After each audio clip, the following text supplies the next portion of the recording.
Hi everybody, my name is Michelle and welcome to my garden today.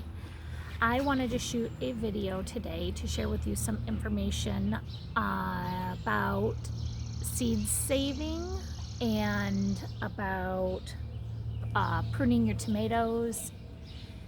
And we're going to try to get through this video quickly because I live on a very busy street and the cars get crazy busy, but we got a break in some rain today and I wanted to shoot this today because I want to start saving my seeds for next year through these plants, and it kind of goes by a process. When you have an heirloom variety tomato or even a hybrid, if you really like that variety of tomato, you want to save those seeds moving into next year so you can dry them and save them for next year so you can plant them. And one of the ways to do that is before these blossoms open on your tomato plants, you want to save them by covering them up with these little bitty bags that I found advice from people on YouTube. But these little bags here, they're like little gift bags. They're little mesh bags. I put the blossom stem in there and I tighten it up, and then they self-pollinate each other, and I wiggle the bag every once in a while when I walk through the garden. And as soon as they set a fruit, then I could take this bag off. But I also like to mark that branch that fruit is going to grow on with some kind of tie. And I use these to tie up my tomato plants. This is basically a loofah. We've all seen one. One of these. If you unravel this, it's like 100 yards long. And I just cut long strips of it like this, and this is actually 2 ties right here. I can use this for 2 different ties. It's pretty long. See? Pretty long. But the reason you want to save the seeds on a set of blossoms is because you don't want them to cross-pollinate with another tomato plant. So as soon as you can find an opportunity to put these little mesh bags over the blossoms before they open, then you know that you securely preserved that heirloom variety on that tomato. Then once it sets fruit, you take this little baggie off and you make sure you tie the branch up so you know that branch is the savable seeds from those fruits. Then you know you're set for the year. So as soon as those fruits get ripe and you pull them off, and you can harvest those seeds out of there, ferment them and dry them out, and then you can have seeds for next year. So I'll show you in my garden how to use these bags on our plants, how to tie them up with these loofah straps, as I call them. And then I also found this really cool tool on YouTube. No, not YouTube. On Facebook, I think. Look at this. It's a little thing. It's a blade. See, it's a little blade that goes on the end of your thumb. Let's see if I can focus that in there. Maybe. There it is. Maybe. There it is. I just use my phone to make these videos, so I don't have a fancy phone. This little thing here, it helps you pinch off your suckers. There's also a rubber piece that goes over your index finger. Excuse the truck driving by. I also have a rubber piece or a cloth sock that goes over the other finger so I don't dig in too deep and cut my finger. And I have not cut my finger yet, so we'll see if we can get through some pruning today without doing that. I have this garden here at my house to do today, and then I also have the church garden to do. But I wanted to show you this little guy too, and I'll link it below in the comments. So if you are interested in purchasing these, I think I paid like $10 and there's like 5 of them in a set. So that's it. Let's get into the garden and show you how to save blossoms. Okay, so here we are in the garden, and we are sitting here next to my, what is this tomato? This is a Kellogg's breakfast tomato. I've never grown it before. I did get the seeds from Baker Creek, so it is an heirloom variety. And I have 2 sets of blossoms that have not opened yet. They're just getting ready. Probably by tomorrow they're going to be open. But there's 1, 2, 3, 4, 5, 6 blossoms on this little branch, and 1, 2, 3, 4 on this branch. So I'm going to go ahead and play it safe and save and preserve or self-pollinate these guys, these two sets of blossoms, so that I can save the seeds.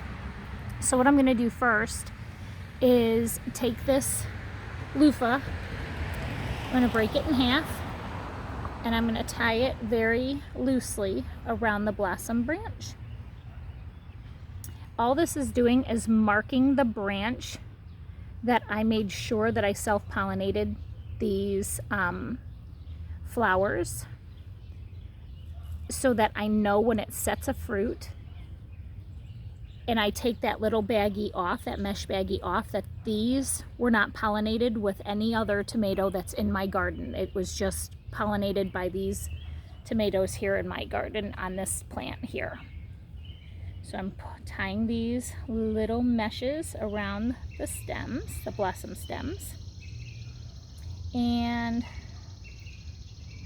there we go. And then I'm going to take my little mesh bag, just like this. I'm going to go ahead and put it around the flowers, shove them in there, just like that. And then just pull the drawstring to make sure it keeps secure on there like that. I'm going to do another one on this set of blossoms over here.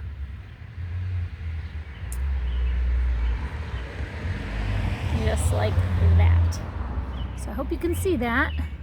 So now what I'll do over the next couple days, usually the tomatoes I did this for in the backyard before I made a documented it and vlogged it, it took about a week for the tomato to set a fruit. So every day when I come in the garden, I'll just tap it. I might blow it and create some wind in there, but it literally takes a molecule of one of the flowers to touch the other flower to set fruit. As soon as it develops that little tiny itty bitty tomato fruit, then I'll go ahead and I'll take this off. So that's what I'm going to do. So that's there, and this is here, and this one is taken care of. Let's go to another tomato and do it again. Okay, so now we have a dog barking. Molly, my watchdog. Gotta love her. Okay, so this is my brandywine plant, and I have two sets of blossoms here. I'm going to do it for the both sets of blossoms. I have this one. This plant, I've never grown brandywines either. This plant is so interesting to me because the leaves on a brandywine plant are completely different than a regular tomato plant leaf. They're very distinctive, which is pretty awesome, and they smell amazing. There's almost like a minty flavor to this leaf, which I'm so excited to grow it. This one actually has already set fruit, so we're not going to do it on there. I don't know, can you see that? Let's see if I can get you a little closer. I don't know if that's focusing. See this right here? It's a baby brandywine. I actually might have to say this is the first tomato that I've set in my front garden this year. Awesome. So I'm just going to go ahead and put a baggie over this one over here instead, and pull the drawstring there. So this one I cannot say is heirloom because it may have been cross-pollinated with another tomato here in my garden. I have a couple brandywines next to each other here, but you never know if a bee landed on my beefsteak behind me and landed on this brandywine here. So I can't say that that's an heirloom tomato to save the seeds out of that one. So we're going to go ahead and leave it. Let's check for another tomato and do the same thing. Okay, so this is the Cherokee purple tomato. As you can see, I have some blossoms forming right here on this little branch. So I'm going to go ahead and tie around this mesh ribbon to mark the branch that I'm going to put the little baggie around, and then take the little baggie. I'll also link where I got these baggies from. I think it was from Walmart. Walmart.com had these little gift baggies that I purchased. I think it was 100 baggies for like $7. So not too expensive. There. So put them in there, and I'll come by every day and I'll shake it up or blow it and just make sure they self-pollinate it.